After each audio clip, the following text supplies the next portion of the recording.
তো আমরা এইমাত্র শাশুড়ি বৌমা মিলে ভোট দিয়ে এসেছি। তো ভোট আমি তো এই দিয়ে এসেছি। আমার দেখি তোমার হাতটা দেখো।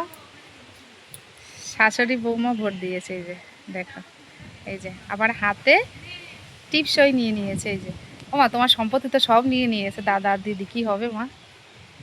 নিলি আর কি করা যাবে। তুমি এত আপোষে ভোট দিয়ে মানে জমি সম্পত্তি দিয়ে আসলা টিপসই দিয়ে? আমি তো হ্যাঁ, একা দিই নাই, সবাই দিছে। এই যে আমিও দিয়েছি। আমাদের দুই শাশুড়ি বৌমার এই সম্পত্তি সব নিয়ে নিয়েছে। ওই দাদা আর দিদি লাস্টে ভাগ করেই নেবে, বোঝা যাচ্ছে। তো সব কথা চাক, ভোট কাকে দিয়েছে সত্যি কথা বলবা। যে দেবে তাইকে দিছে।